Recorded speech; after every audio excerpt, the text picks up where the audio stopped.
Everybody. Welcome to our little info session this evening where we're talking about reading and how to support your child that might be struggling with reading. My name is Dr. Philippa Fabry. I'm an consultant here in Nelson Mandela Bay, and we have been talking about reading throughout this whole month. On the 2nd of March, we celebrated Dr. Seuss's birthday, which also with World Book Day. And if your child is in primary school anywhere here in Port Elizabeth, I'm sure they would have dressed up for World Book Day as their favorite book character. So yes, we're talking about reading tonight, and hopefully you have got something to drink, some tea or coffee, and you've made yourself comfortable. And I really look forward to sharing some of my ideas and insights with you this evening. So looking at, there's a picture there of a little boy at the beginning of a staircase. It's talking about the academic journey and possibly where you are in the, that there's a staircase. There's a little boy that's standing at the beginning of a staircase. And looking at your child's academic journey, where are you on this journey? It's a 14-year journey. Maybe you're right at the beginning, or maybe you're halfway entering high school, or maybe the end. And it's so important that's why we're talking about these kind of things, that you've selected the right school for your child, and hopefully things are good. It's so important that as parents you are on board. You are walking along the staircase with them and making sure that they are getting the support that they need. And as we all school and success at school, there are 8 skills or 8 areas that children need to be successful in at school. And as you can see them there, thinking with numbers, which is the mathematics, being able to write and putting their thoughts down on paper, talking about their attention and being able to concentrate. It's understanding and being able to communicate their ideas. But the one that we're talking about tonight, folks, is being able to read and mastering the challenges of reading. We're on the journey of when your child starts school, they learn to read. But as they progress and as they get older, they then start to read in order to learn. And there are obviously phases that children go through, and we talk about reading milestones. And, wherever your child is on this journey, the milestones are really just an indication of the average ages that children are in when they're at school. So, reading is more than just cracking the code. It's a mechanical skill, and it doesn't necessarily imply that because your child reads well, that they will automatically comprehend everything that they're reading. And often I get asked, or I get contacted because parents are worried that their children are not using the correct study methods, or they don't seem to be able to comprehend what they are reading about. There seems to be a breakdown there. And if comprehension is weak, it impacts most other areas at school, including solving a maths problem, being able to read and understand a maths problem, and being able to read and understand an exam question. For example, if the comprehension isn't there, they will struggle to answer exam questions, and so they might do poorly in an exam, even though they've learned hard and they have the information. So, reading can be very frustrating, and it's, as I said, it's a mechanical skill that becomes automated over time, so that the brain requires less brain power when a child is reading, because they have acquired those skills. And the 2 main skills that come into play here, the one being word decoding, which again is cracking the code, being able to break up that word into the different phonic sounds and put those sounds together to make words. So it means blending, it means recognizing, it means synthesizing words, synthesizing sounds. And then as well, we talk about comprehension. which is understanding the intended message, extracting the information from whatever they are reading about. And both of those are neurodevelopmental functions. And we say neurodevelopmental because it happens in the brain and it happens developmentally over time. So some children can read at 5, some can only read at 9. Doesn't matter as long as they are acquiring that skill. So let's quickly just run through those six stages. And, you know, although I have my notes and I'm going through things very quickly, I do welcome questions. I do welcome comments. If you have a child that you're particularly worried about, if there's a specific question you want to ask, I'm hoping at the end that we can have time for a Q&A. So feel free to engage with me. I love these sessions because it's not just about a chalk and talk type of session. I love to have parents on board who are asking questions and engaging with me as well. So you are more than welcome to do that. So let's quickly run through the 6 stages. So stage 0 is the preschool stage, where you are perhaps reading to your children. So they are maybe picking up a storybook, coming to you with a storybook, and you are doing the reading. They haven't learned to read yet. They're engaging with the book, they're turning the pages, they're pointing out pictures, but generally they haven't acquired the skill of decoding words. So you are actually reading to them, and they are becoming part of the reading process. That is stage 0. When they start grade 1 or grade 0, starting grade 1, they then are in stage 1, where they are being exposed to these funny little squiggles and lines that we call sounds, and they are learning to identify that a ball and a stick is a ah, and a ball and a long stick, if the stick is going down, it could be a p, but if the stick is going up, it could be a b or a d. So you can understand that they have to then identify many different aspects of shape, of sound, and of phonics. And it becomes a lot more difficult when we then put all these squiggles and lines together in words, and we expect children to be able to read whole sentences and information like that. But that is stage 2. Is now they're not only just reading or identifying phonic sounds, but they are also putting those sounds together into words, and we are wanting them to be able to read longer sentences and longer words. So it's not yet automatic. We don't expect fluency with expression, reading with expression, and we don't expect children to be completely competent yet in reading, especially with punctuation and things, becoming more fluent in stage 2 and stage 1 and stage 2. In stage 3, we are now at primary school level, so they are about 13 years of age, and they are reading longer texts, and they are understanding what they are reading. The next stage, which is stage 4, they are in high school. Now they are starting to extract information for study purposes. So they are now reading to learn, not learning to read anymore.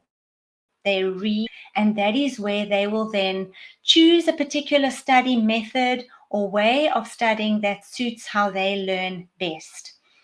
It's generally also this stage only having to learn or read storybooks, but they are also having to learn poems or read poetry, letters, they're having recipes, other sort of reading material, not just storybooks, nonfiction and fiction, but other types, other varieties of them. The final stage is stage 5, where they have now moved out of school and they are reading for a professional or on a personal level. To know how to read for being able to do things like read and understand and write their own CVs, their testimonials. They would have to read and apply, have to fill in application forms. It's all these sort of adult literacy skills that we would expect children to be able to have. So we say that reading is a long developmental process. So when we talk about high school and we talk about being able to be competent, we look at 6 reading strategies they should be exposed to. Only one of those is the one that we all know as comprehensions, which is questions. Being able to questions that are directly included in a text. So questioning is one of the reading strategies that children acquire. The others would be to predict what's going to happen, or to visualize what is happening in the story, to connect ideas together, own opinion, clarify on what is happening, be able to evaluate, is this fact or fiction? So you understand that it's not now just in the text, but it is about reading between the lines, going beyond what is written, and being able to, I suppose, use those higher order thinking skills as adults use every day. So, again, enjoyment, reading, and why some children struggle with reading, or why children don't enjoy reading. This is also an issue that parents face, is how do I motivate, how do I encourage my reluctant reader at home? And I always say to a parent, do you enjoy them? Is there sort of a habit of reading in the home, or, are neither of the parents avid book, readers? For instance, you might have one parent that's a bookworm and the other parent isn't, or neither of them are, or both of them are. But it's encouraging those habits and looking at what works and what is happening, because the reason why your child doesn't enjoy reading might be the same reason why you don't enjoy reading. Either you are still struggling with reading, and it's quite hard to be able to read something and comprehend, or it's just that you haven't found anything that you enjoy reading. There's again a reason why you have to read something. Are you reading it because it's a way to escape? Are you reading because you want to find out more about something? Are you reading because you're needing to so there's almost a step-by-step process? It's always about, why am I needing to read this? And then, of course, you can decide, am I going to just skim through something just to get the gist of what's happening? Or do I need to really focus and comprehend, concentrate what I'm reading about? It all just depends of why you're needing to do whatever it is that requires reading. But like I said, reading needs to become automated and automatic. It cannot still be, something that requires a lot of brain power and a lot of mental energy, because then it becomes frustrating for the person, and they don't enjoy it because it's really hard, and it becomes something that they don't want to do. It could also mean that they are having to read in front of someone else, which might also, create anxiety, because you don't read well, and you don't want anybody else to be hearing what you're reading about, or trying to prompt you while you're reading. So it all just depends on in the moment. But having a negative attitude towards reading is generally because of past experiences of what possibly might have happened in order to create that negative attitude. So I think for parents, if your child is struggling a little bit, there are a couple of red flags to just possibly keep for. And these are sort of things that you would have picked up right from the get-go, from when they started learning about letters and sounds. One is being that they struggle to rhyme. So they struggle to read words that are sounding the same, like cat, hat, bat, or yarn, or something like that. They don't hear that phonetic rhyme in words, which means they can't tie words together. They don't read and understand words, because at school, children are taught to read in groups. They won't just be taught individual letters, in any kind of order, taught a specific reading program or phonics program, and those programs will encourage teachers to choose certain letters and sounds to start. So if your child is struggling at that stage, being able to identify the differences between the letter names and letter sounds, because as you know, we learn the alphabet according to the letter names, but the sounds are very different. So a letter might have a name, A, but it has a sound, A. So it's that of that squiggle on the paper with the lines and the circles has got a sound and a name. And I need to choose which one is being asked here. Yes, linking letters with sounds and vice versa. Learning the rules for spelling. So again, as children get older in school, they're having to write their spelling test. They learn that there are certain groups of letters that go together and make certain sounds. Like you might have a word with an E at the end, which we call the fairy E, and the fairy E changes sound and makes it a long name. So for example, if you have pan and you add E at the end, you say pain. You don't say pain. E is a magic E, and it changes the letters in the middle and makes them say a different sound. So these are the kind of challenges that children might have as they are learning to read, is that they might struggle to remember and identify those easy little sight words.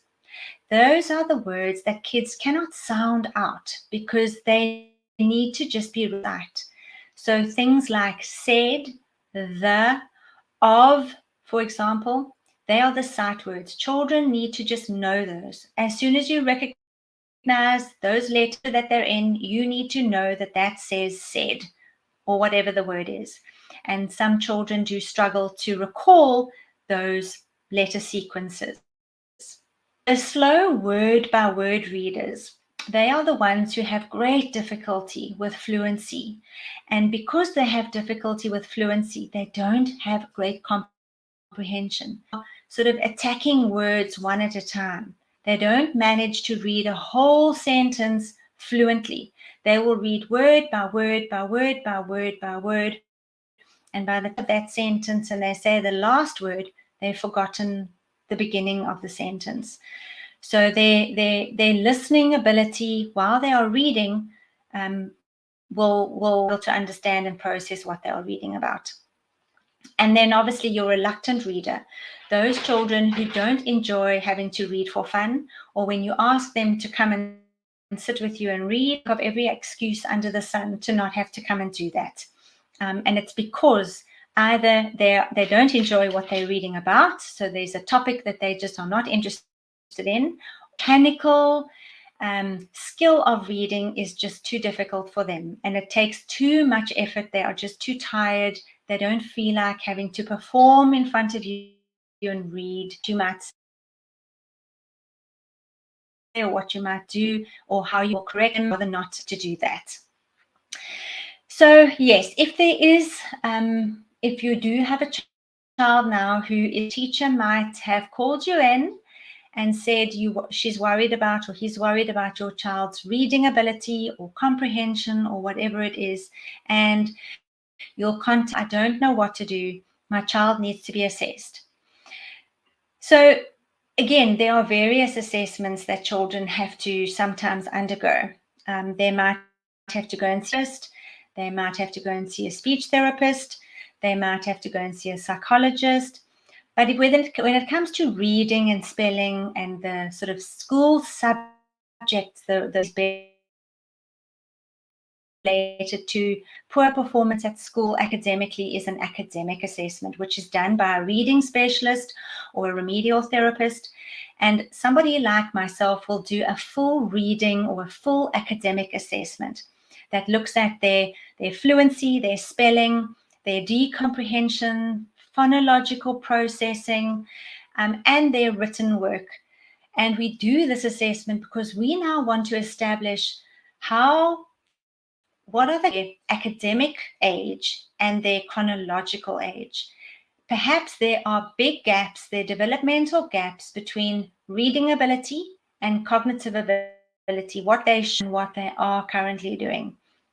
And often a standardized test will give you, if it's a reading assessment, it will give you a reading age, which tells me the child is 9, but their reading age is 8 years, 2 months, for example. That already tells me, okay, there's a gap here. We need to put in some support systems or something to get that, to close that gap. So a reading assessment is often indicated if your child is struggling at school. We move on to what to do. So how to encourage or how to create an enthusiastic reader. And there's no trick here. It's really about trying to match your child's ability, where they are at, to what they are interested in, and what. So, often boys, and this is just generalizing, boys love a good non-fiction book, something that's interesting. A science book. You'll see behind me, I've got lots of science books because I had 2 boys. So it was all about books with lots of interesting pictures. Where is Wally? Experiments, or anything that would be able to, encourage my boys to read. If it's girls, they like the non-fiction stories. Fiction stories, they love a good fairy story, or something that is a fantasy, or something that they would enjoy reading that possibly is different to a boy. Of the non-fiction, girls the fiction, but again, it's generalizing. But find a story, find a topic that your child is interested in. But even if they are little, when you are reading to them, make it interesting. Be animated with your voice. Sometimes you might need to act out a story, or ask them to talk about what they think is going to happen. So ask questions beyond what's happening in the text. Let them think out of the box. Encourage them to give their own opinion, or visualize what's happening. What do you think she's feeling? What will happen if this? And it's just about creating a conversation about that. It's not just about words on a page, but it's the story that's going on behind that. Obviously, again, it's matching the right material. So make sure it's age appropriate. Make sure that the pictures are colorful, bright, funny. If your child has a sense of humor, let them read, or things that they will be fascinated with. I know my boys also used to love the Guinness Book of Records book, all these strange people that could do amazing stories as well. And then be an example to your child. So you won't encourage children to read if you never read yourself. And it's not just, it can be anything. It can be comics, it can be recipes, it can be encyclopedias, it can be putting subtitles on the TV when they're watching. These are all things that happen, and you kind of don't think about it, but it's reading. They're reading as well. Expose your children to different types of texts. And if your child enjoys a certain story and they want to read it for 10 days in a row, unfortunately, let them do that. Let them choose the book. Because it's a story that we want to read about, but at the end of the day, they need to choose their favorite story. And never discourage reading. That's the one thing. Make sure it's within easy reach. They need to be able to go and choose the book. So whether they're having breakfast in the morning, let the cereal box stay on the table. Let them read the cereal box, read the shopping list. Let them make a shopping list and take them shopping with you. Let them read as you're going along. Read the grams and something. And especially when you're driving in the car, encourage them to read signs, road signs, signs on buildings, all those kind of things. And I think we said, let them write their own story as well. Encourage them. Once they've read something, You are never too, it's never too early to encourage your children to write a review about something that they've read. A book review is the best way to see how they've interpreted that information. How have they enjoyed that book and why? Book reviews are something that we don't get our children to do enough. Not only tell me about the story and why you enjoyed it, but write why you enjoyed it. And would you recommend the same story or book and why? And then most importantly, folks, it's very, very difficult, but try not to that they make wrong. So if they are reading and it's very jolted, it's very jerky, and it's word for word, and it's difficult for you to stay focused, and you may be tired, but sometimes you've just got to pick your battles. At least they are reading, at least they are trying to read. We want to encourage that. We don't want to start on them to read perfectly every time. That is why kids develop a negative attitude, because of, I think, performance anxiety. They don't want to be corrected after word or whatever it is. So try not to nag, try not to sort of put pressure on them to read. Let them choose what they want to read. And at the end of the day, if they are struggling and you do want to seek professional support or help, please do that. Don't wait and see if it comes right by itself. Because I just think of all the self-esteem, the ego, all the sort of I'm not good enough, why can't I do this, that comes in. And, it's difficult to undo mistakes along the way. So rather seek help sooner rather than later. There are some amazing bookshops in Port Elizabeth. We've got Fogarty's, we've got exclusive books. We've got incredible resources. We've got the libraries where children can go and take out books. I would encourage you to do that. Let them go and choose books. It costs you nothing. My Magic Words is another bookshop up in Warmer, at the top of William Moffat, Boffelsfontein. And I would encourage you to go and have a look there as well. So as I close, and I'm going to have questions now, we've got a few minutes left, but I want to show you, this is a true story of my son. I think he was 9 at the time. He didn't enjoy reading. He hated reading. But I didn't mind how he read, as long as it was happening. So we went through a stage where I was fostering kittens, and he would love to come and help me with feeding them, and we would have to look after them and feed them up so that they could be adopted. And the one way that I could get him to read was we had to read how to do various things. So how to look after your baby kitten, how to help when your baby kitten out worms or whatever it is. So he there was busy reading a book about baby kittens, how to help your cats and what have you, and telling to do, because we were looking after these little ones. You can see them lying there on his legs, but look how he's reading. He's not sitting at a table. He's not sitting up straight, but he's reading. So it doesn't matter how they read, what they read, as long as they are reading.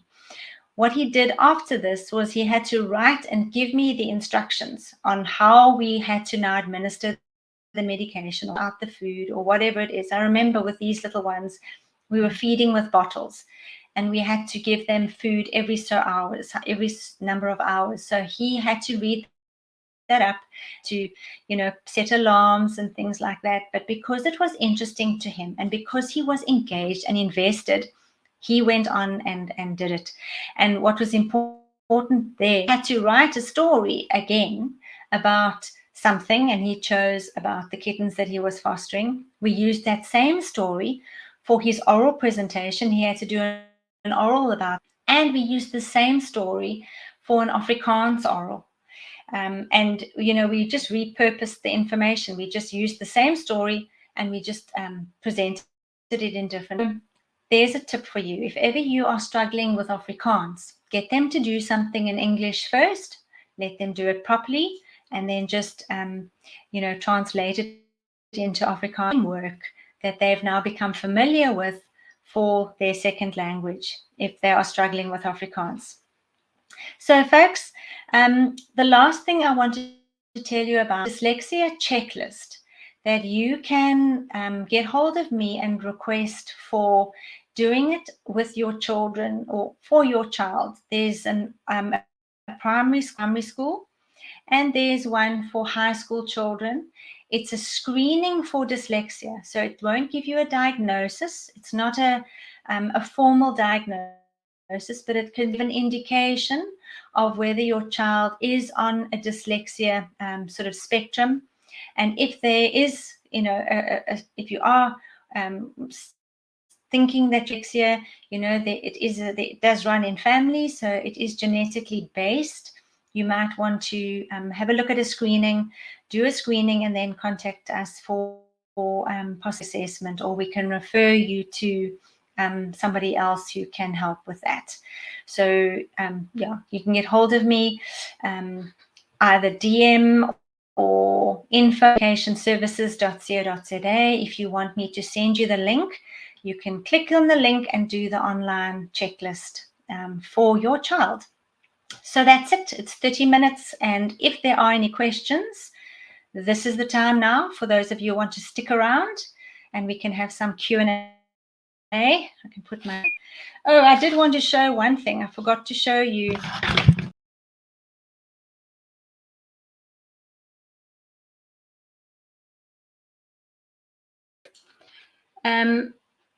So I wanted to just show something about rhyming quickly. Why Dr. Seuss's books are so popular was not rhyming, and children learn to read through rhyming, but also the pictures. The pictures are funny, the pictures are bright, the primary color and blue that kids are automatically drawn to, teaching them about rhyme. So they learn to read because they can rhyme together. So if your child is struggling with rhyming and with rhythm with reading, try a Dr. Seuss book to try to get them reading a lot more fluently. All right. I'm just going to have a quick squiz and see if there are any comments coming through. Thank you all for joining me this evening. Reading has always been a bit of a challenge for parents because you so badly want to help. You don't always know how to help as well. How do you encourage reading in class? We don't have a lot of time to sit and listen to children reading out loud. And how do you coach, or how do you teach reading in class children? So I understand the challenge. I understand, there's only so much that you can do as one teacher. But maybe a reading workshop, we could come in and with reading workshops and training teachers on how, on how better to support children who are struggling. But thank you so much. I don't see any questions coming through. I want this evening. Next month, we'll have a new theme, obviously.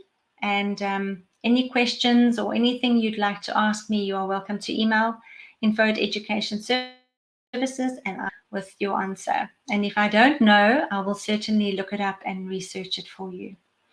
But thank you so much for joining me this evening. All the best and enjoy the rest. Bye-bye.